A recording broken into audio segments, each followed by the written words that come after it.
sou Juliana Severo, do primeiro período de Ciências Contábeis. Vou falar sobre qualidade de vida no trabalho. Qualidade de vida no trabalho é quando a empresa investe no grau de satisfação do colaborador para que ele renda mais e a empresa lucre. Esse investimento é lucrativo para ambos, para a empresa porque ela vai lucrar mais e para o colaborador porque ele vai alcançar um maior desenvolvimento profissional. Trabalhadores satisfeitos são menos propensos a doenças físicas ou mentais. Entretanto, existem empresas que não se preocupam com esse viés, influenciando na formação dessas doenças. Doenças ocupacionais são aquelas que estão ligadas diretamente ao ambiente de trabalho. Se nesse ambiente de trabalho houver pressão ou esforço repetitivo, o profissional pode sofrer com elas devido à exaustão e ao estresse, ocasionando o seu afastamento ou até mesmo o desligamento da empresa. Olá pessoal, eu me chamo Jéssica de Souza Martins, estou no primeiro período do curso de Gestão de RH e fiquei responsável de abordar o assunto LE. Vamos lá? Embora seja uma condição muito frequente, ainda há bastante confusão sobre a LE, começando pelo fato dela não ser uma doença propriamente dita. Vocês vão observar que muitas pessoas acabam relatando a LE como a doença em si, e não é bem assim. O que é a LE então? A LE é a sigla de lesão por esforço repetitivo, um termo que designa várias condições que atingem o sistema músculo-esquelético devido a uma sobrecarga mecânica. Dessa forma, a LE inclui uma série de doenças. Quando a gente fala de uma série de doenças, para vocês terem uma noção, englobam aí por volta de 30 doenças diferentes. Aqui a gente vai citar algumas: a tendinite, cotovelo de tenista, bursite, síndrome do túnel do carpo, dedo em gatilho, a lombalgia, mialgia, que são as dores musculares. E em função disso, os sintomas de LE variam bastante de uma pessoa para outra. E apesar de ter diversas causas, no Brasil ela quase sempre está relacionada às atividades do trabalho. Porém, ela não é exclusiva e ela nem pode também ser entendida como uma doença ocupacional. Deu para entender? Ela realmente, além de ter essa dificuldade de pessoas de entenderem que a LE não é a doença propriamente dita, tem essa questão de ela estar sempre interligada, sempre não, mas na maioria das vezes ela acaba sendo interligada à atividade ocupacional. E a gente está vendo que não é assim. Não pode ser considerada apenas atividade ocupacional. De acordo com um estudo do Ministério da Saúde, finalizado em 2018, os casos de LE aumentaram 184% em 10 anos entre os trabalhadores brasileiros. Por conta desses estudos, dessas notícias dessa forma, as pessoas acabam fazendo essa confusão e relacionando ela ao ambiente de trabalho. Aqui uma curiosidade, que a prevalência é maior no sexo feminino. A LE instala-se lentamente no organismo humano e muitas vezes passa despercebida ao longo de toda uma vida de trabalho. Vocês entenderam? Quando eu falei isso, se a gente inicia falando dessa forma, sem antes eu explicar o que foi falado, não dá a entender que a LE é uma doença. Ó. A LE instala-se lentamente no organismo, dá a entender que ela é uma doença. Muitas vezes passa despercebida ao longo de toda uma vida de trabalho. Olha aí a confusão. Então, quando a pessoa lê dessa forma, sem saber o que a gente estava falando anteriormente, causa realmente essa má interpretação da LE. E quando é identificada, já existe um severo comprometimento dessa área afetada e, como consequência, existe muita dor e inflamação, podendo limitar os movimentos dessa pessoa. E aqui a gente resolveu colocar essa imagem porque, como a gente está falando, tanto você pode sentar de forma errada no seu ambiente de trabalho, como você também pode trabalhar e chegar na sua casa e ficar horas na frente do computador sentado de forma incorreta. Tá vendo? Ó, a postura, os pés sobre a rodinha, quem nunca, né? Os punhos de forma incorreta ali também. Bom, aqui a gente vai falar sobre os sinônimos. A LE, ela pode também ser chamada de DORT, distúrbio osteomuscular relacionado ao trabalho. Olha a diferença.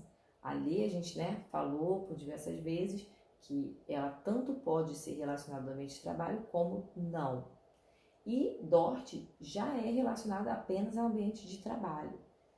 E também pode ser chamada de LTC, lesão por trauma acumulativo, AMERT, afecções musculares relacionadas ao trabalho e síndrome dos movimentos repetitivos. Dentre esses, pessoal, a que mais vocês vão ver são essas duas, LER e DORT, beleza? Os fatores de risco. Bom, algumas atitudes contribuem para a incidência da LER, assim para o aumento do número de casos, agora sim falando de doença ocupacional, a gente colocou digitação intensiva, estresse, trabalhar em linhas de montagem, operar maquinários, ter ocupação ligada a trabalhos manuais, como músicos, costureiras, empregadas domésticas e etc. Sintomas de lesão por esforço repetitivo. Bom, gente, os principais sintomas são dor, especialmente nos membros superiores, dificuldade para movimentar a área dolorida, a fadiga muscular, sensibilidade ao toque, formigamento, tem a inflamação, sensação de queimação, inchaço, são alguns. O diagnóstico e tratamento. Ele é feito por meio de exame clínico e de imagem, a tomografia computadorizada, a ressonância magnética e a ultrassonografia podem ser muito úteis, mas é importante ressaltar que a equipe multidisciplinar, ela é essencial para a gente até ter um tratamento mais adequado, então não pode deixar de ter esse acompanhamento. E o tratamento ele varia de acordo com a origem e a natureza dos sintomas e pode incluir várias medidas terapêuticas, por exemplo, a correção e adaptação, do ambiente de trabalho, o repouso da região afetada, uso de medicamentos por via oral ou até mesmo injetáveis no local da lesão, imobilização e sessões de fisioterapia e às vezes até mesmo cirurgia. Aqui a gente consegue perceber que a LER é uma das principais causas de afastamento do trabalho e, consequentemente, temos muitos prejuízos financeiros. E a LER, quando gera incapacidade laboral, pode produzir até 3 formas de reparação, pelo INSS, pela empresa e pelo seguro privado. A LER ela tem tomado uma proporção tão grande e uma importância, devido a tudo isso que a gente está falando, que tem o Dia Internacional da LER, da Prevenção, que é o dia 28 de fevereiro. E quais são os benefícios, desse tipo de lesão? Os benefícios previdenciários. Aposentadoria por invalidez, quando o segurado acometido da doença estiver total e definitivamente incapaz do trabalho. O benefício de auxílio-doença, quando a incapacidade for suscetível de recuperação. E o benefício de auxílio-acidente, quando a lesão for parcial e definitiva. Bom, eu gostaria de agradecer a atenção de todos e vou passar a bola para a minha amiga. Agora eu vou falar um pouco sobre a antracose pulmonar. A antracose ela é uma lesão no pulmão caracterizada pela inalação de pequenas partículas de carvão. Esta doença atinge mineradores, populações de grandes centros urbanos e até mesmo fumantes. Ela tem um caráter nocivo, porém, a sua evolução pode originar disfunções pulmonares graves. Geralmente, as pessoas que são diagnosticadas com antracose pulmonar, elas não apresentam nenhum sinal ou sintoma, passando-se assim despercebidos. Quando a exposição passa a ser excessiva, pode haver a possibilidade de um desenvolvimento de fibrose pulmonar, resultando assim numa insuficiência respiratória. Como eu já disse antes, apesar da doença não apresentar nenhum sintoma característico, a antracose ela pode ser suspeitada quando a pessoa tem um contato direto com a poeira de carvão, apresentando assim uma tosse seca e permanente, até mesmo uma dificuldade em respirar. Quanto maior a intensidade e maior a exposição, maiores são as chances de desenvolver a doença. Alguns hábitos também podem sim influenciar no agravamento do quadro clínico da pessoa, como o tabagismo. não é necessário nenhum tratamento específico para a antracose pulmonar, sendo apenas recomendado o afastamento da pessoa das suas atividades e do local onde possua poeira de carvão. Para os mineradores em específico, recomenda-se a utilização de EPIs enquanto estiverem trabalhando. Um dos procedimentos também que são recomendados é a lavagem das mãos, braços e o rosto ao sair do seu ambiente de trabalho. Olá, meu nome é Tayane Virgílio, sou aluna de primeiro período do curso de Gestão de Recursos Humanos e venho hoje falar para vocês um pouco sobre as doenças ocupacionais. Vou falar em específico sobre duas doenças, a asma ocupacional e a antracose pulmonar. Primeiramente, explicarei o que é a asma ocupacional. A asma ocupacional nada mais é que uma doença pulmonar causada pela exposição em excesso de certas substâncias no local de trabalho. Esses agentes causadores da asma, ele é predominante em trabalhadores de metalúrgicas, indústrias que fabricam medicamentos, detergentes, professores que ainda utilizam giz de cera, padeiros e etc. Estima-se que a asma ocupacional ela representa até 20% de todos os casos de asma em países industrializados. Em geral, os sintomas da asma ocupacional eles aparecem logo após a exposição ao agente causal, que seriam os alérgenos. A princípio, os sintomas iniciais são coriza, espirros, coceira no canal respiratório, em específico na região da garganta, olhos lacrimejantes. Quando a doença se apresenta num nível mais elevado, apresentam-se sintomas como falta de ar, sensação de pressão no peito, respiração bastante ruidosa e tosse. O diagnóstico precoce e a remoção da exposição são fatores importantes para a recuperação do paciente. No tratamento da asma ocupacional, os objetivos são eliminar a exposição ao agente causal e também melhorar os sintomas respiratórios, com o uso de medicamentos broncodilatadores, incluindo nebulizadores e também inaladores, sabendo-se que se permanecer a exposição do trabalhador ao agente causal, podem sim permanecer os sintomas. Como medida de prevenção, o ideal é minimizar até eliminar a contaminação do local, através da utilização de medidas de proteção coletiva. Essas medidas de proteção coletivas são a lavagem dos pisos, a lavagem constante dos pisos, a melhoria na ventilação localizada ou geral do ambiente de trabalho, pode ser também a substituição de matérias-primas patogênicas por outras menos tóxicas e, caso não seja viável a utilização dessas medidas de proteção coletiva, o indicado é a utilização do equipamento de proteção individual, que são os EPIs. Em específico, esses equipamentos seriam as máscaras e até mesmo os respiradores, pois eles têm uma grande influência na prevenção da asma ocupacional.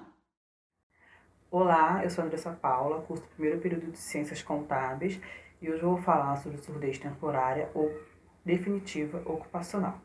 A perda da sensibilidade auditiva é uma doença do trabalho, pois ela é adquirida ou desencadeada em razão das condições em que o trabalho é realizado, ou seja, ela pode ser adquirida e desenvolvida quando há uma exposição contínua e intensa a fatores que podem causar a perda auditiva. A exposição a ruídos no ambiente de trabalho é um dos mais responsáveis pela perda auditiva, podendo ser chamado de PAIR, que é a perda auditiva induzida por ruído. Porém, não temos apenas o ruído como causador da perda auditiva ocupacional. Temos também possíveis causadores de transtornos auditivos provocados por exposições a solventes, aromáticos, metais e alguns asfixiantes. Tais exposições podem causar muitos danos e alguns deles irreversíveis, caso não haja nenhum tipo de proteção ou equipamentos próprios para o trabalho. Por não estar ligada a nenhuma atividade específica, significa que qualquer colaborador que esteja na mesma condição ou no mesmo ambiente de trabalho pode ser afetado, independente da sua função. As pessoas que trabalham em lugares com muito barulho podem vir apresentar o quadro de surdez, que é quando não há mais nenhum tipo de estímulo no trato auditivo. Este é somente o quadro final. Ela é sempre progressiva, apresenta alguns sintomas antes de que ela venha a ser totalmente definitiva. Um dos sintomas é um zumbido no ouvido e uma dor muito forte, causado logo após a exposição a um ruído. Com o tempo, ela pode ir diminuindo, caso não for mais exposto. Porém, se a exposição for contínua, esse já é um sinal de que a perda auditiva pode acontecer. A surdez temporária vai acontecendo gradativamente, com intervalos de tempos menores, que é quando você perde a audição e ela só volta daqui a alguns dias. Com a contínua exposição ao ruído, esse intervalo de tempo vai aumentando, que é quando você perde a audição novamente e ela só volta daqui a algumas semanas.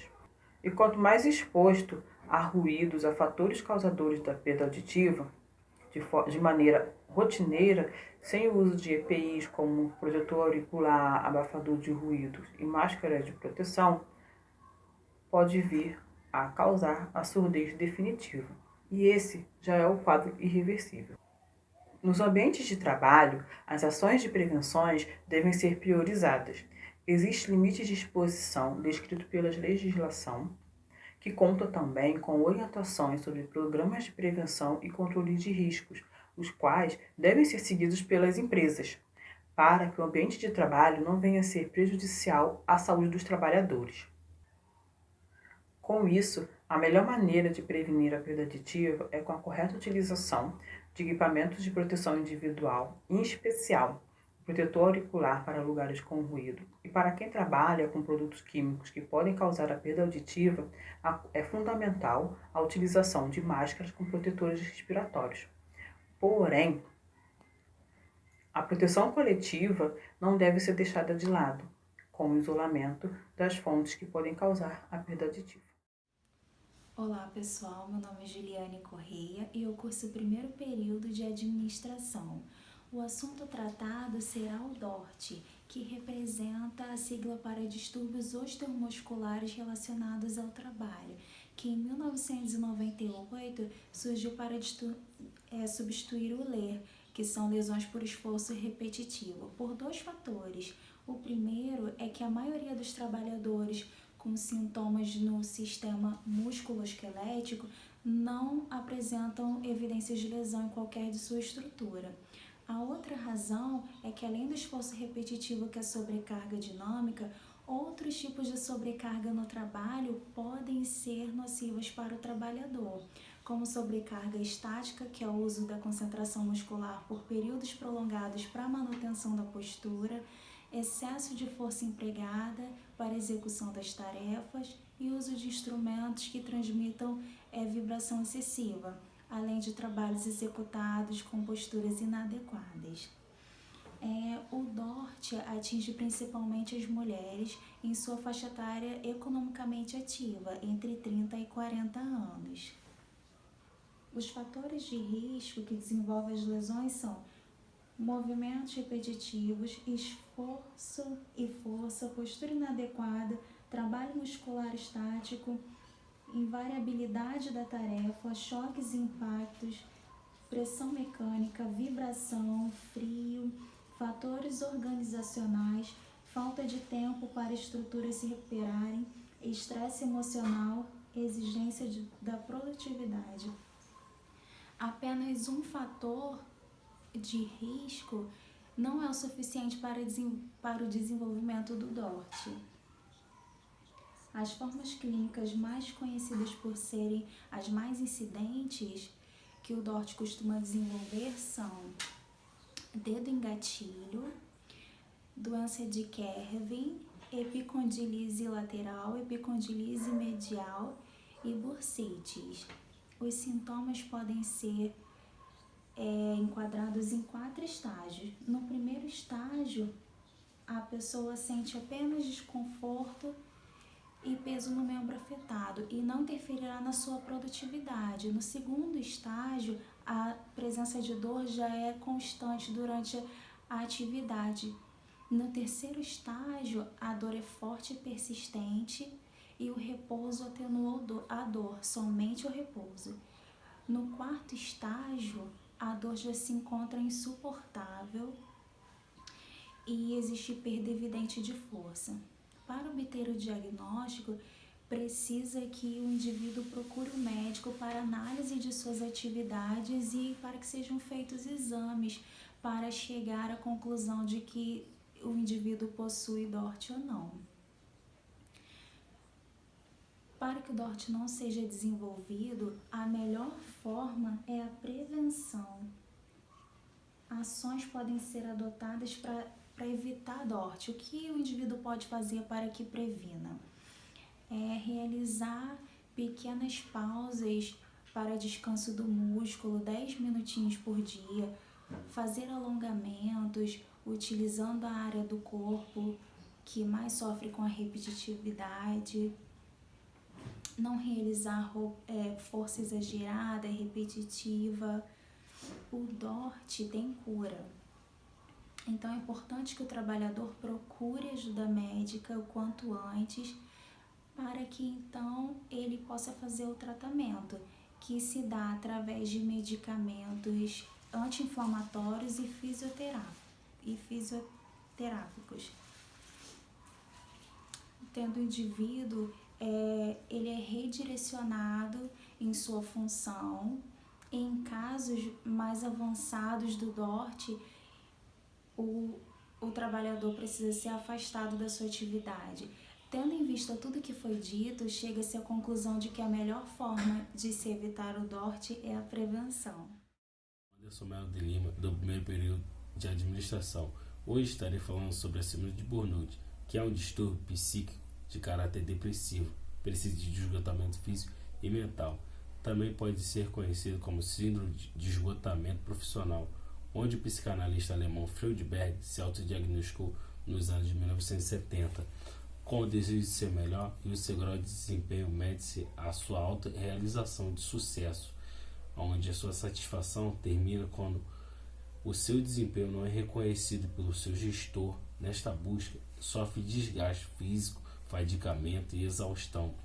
Os sintomas muitas das vezes são variados, como fortes dores de cabeça, tonturas, tremores, falta de ar, alteração de humor, com já dificuldade em concentração, distúrbio de sono, e temos vários outros estágios também que acarretam isso, que é a dedicação intensificada no trabalho, o descaso com as necessidades pessoais, a tristeza intensa.